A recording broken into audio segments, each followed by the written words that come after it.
It's a pleasure to come and talk today, and also kia ora to you guys for your beautiful speeches. I've really enjoyed sitting and listening. So, I was thinking about the power of voice and what that means as a filmmaker, and how to try and sum that up in 6 minutes.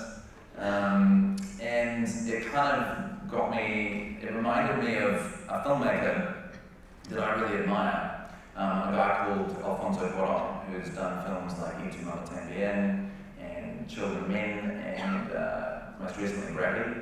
And he said that for him, filmmaking is like trying to create a song in the shower while you've got 100 people all around you singing a slightly different song. Or a really different song. And some of them sing really loudly.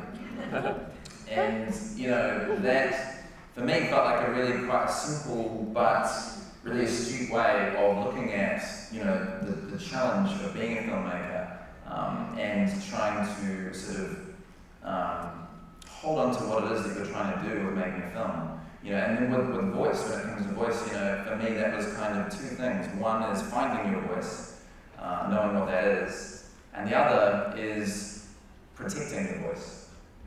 Preserving that, and they're really hard things to do. On the dark horse, I always knew what story I wanted to tell. I knew Genesis personally.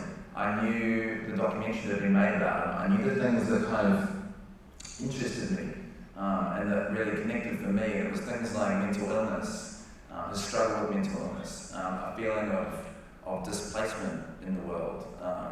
And the lack of role models, and being an outsider, and this disconnected relationship between the brothers, and also this slight illusion of a happy ending. I wasn't so much interested in other things like the sports movie element of it and getting to the tournament. I was interested in what the characters were going through and experiencing. But for me,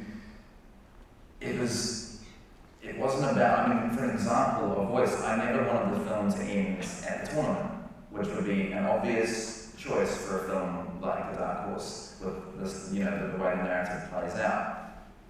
But I sort of wanted to get past that point and kind of get messier and explore what it's like for someone like Genesis when, this happy ending that he's been working towards for so long turns out to be a little bit of a delusion, and doesn't actually solve all of his life's problems, and doesn't say it solve all of his nephew's life's problems, and because life goes on, and that's as opposed to what I think a lot of movies can do, which is there's this sort of happy ending. But what for me, I wanted to look at what a more realistic portrayal of that would be, and that doesn't mean depressing, that doesn't mean negative, or hopeless, because I'm actually an optimist myself. So it was hopeful but realistic, and that was a really, really key thing, for me in wanting to tell the story. However, that wasn't particularly commercial. That wasn't sort of going to sell as many tickets, because if you enter the tournament, you go out on a high, you sell more tickets. If you don't get into the messiness of mental illness as much, you sell more tickets, because it's an easier film for people to go to. So, and there's like a lot of partners on the film. There's a lot of people who want to make money or make their money back, and some are laughing knowing that doesn't often happen. So, so I had to really fight for this, and I had to really fight for it, as and my wonderful producer Tom Hearn, he with me, we had to really fight to try and hold on to the stuff that mattered, and not just the ending, but the overall approach that I wanted to take to the material, but I knew that if I got pushed into making a more commercial, pliable film, and therefore it would have less of me in it, and less of what interested me, then I would walk away. I absolutely knew that I would walk away. I would walk away from the opportunity of making a film, even though it's something that you worked towards for so long and you really wanted to happen.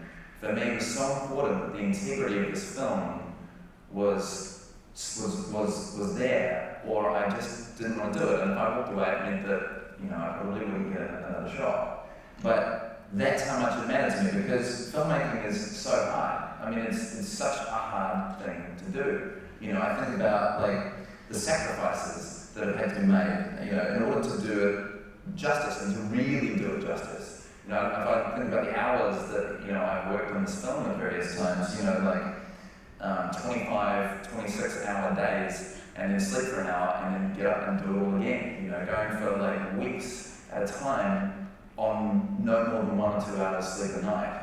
You know, and that takes a toll on you. That's a price that you pay with your health. You know, I remember telling Tom and Cliff at one point that for me it's like, it felt like this film has a soul. It has a life of its own. And in order for that life to grow, it needs to absorb other life. And it needs to absorb my life. And I've only got so much life. You know, so as the film goes on and the film expands and starts to breathe and its heart starts to beat more and more, I'm shrinking, you know, because I'm literally, it's asking all that from me. And when you're shrinking is the hardest point, because that's when you're the most vulnerable. That's when you're kind of at your weakest. And, you know, that is the toughest time to basically sort of try and hold on to your voice. You know, because, I mean, like, you think about all the point where it's like at the end of or coming up to blocking the cut, this crucial stage, that's when you're most broken down. That's when you're the most tired, but that's also when the most important and potentially devastating decisions can be made. In a rushed period, when you're sleep deprived, you've seen the material 1,000 times, and you've got all these people singing really loudly all around you, and you're trying to hold on to what is it that made me want to make this film 4 years ago when I started it? What was it that I love about it? What will I, when I actually get my sanity back in 6 months, if I watch it, what will I be proud about? And that's the stuff that, you know, you have to hold on to, because you'll be constantly told as well that what you're doing is wrong. I mean, that's for me, you know, I can't tell you how many times what I was doing was wrong. And then I finally started to work out that actually maybe when I'm doing stuff that's wrong, that's the most interesting stuff. And I should kind of like run that, you know, that path. And, you know, because at the end of the day, one of the things I knew was if I'm going to make mistakes with this film, I want them to be my mistakes. I don't want them to be someone else's mistakes, because I can live with myself at the end of the day. You know, months later, if I look and I go, man, you fucked that up. But at least I fucked it up. At least it wasn't that someone else kind of made me do something I didn't want to do, and I'll forever suffer from that, you know. So, and also that's not to say that you don't listen to other people's ideas, because sometimes the best ideas can come from other people, but ultimately it means that you have to trust your instincts, you have to trust your gut, you have to have the courage to do that, and you have to hone that all along the way. You have to sort of know why you're making this film and what is important about it for you, and not for an audience, and not for your partner or for other people, but for you personally. What is important about it? What really matters? That is the key. And I believe if you've done that, if you've really done that, then you will have that there with you, and you will have your instincts, and you'll end up, when you're under pressure, making decisions or calls on how you think something should be, and you won't even know why it should be like that. You just know it should be that. That feels right.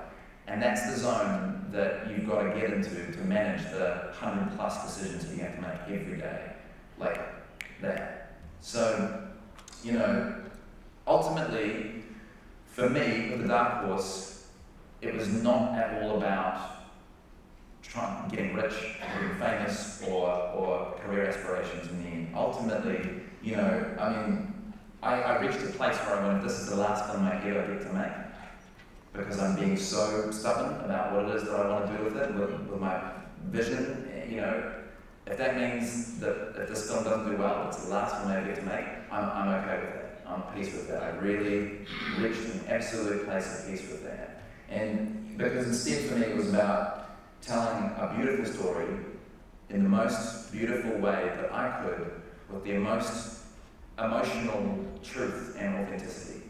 And that trumped everything else. And because I knew that, I think that if you know why you're doing it and what really matters to you, then that's what's going to save you. That will save you during those most vulnerable, weakest, and hardest periods of filmmaking.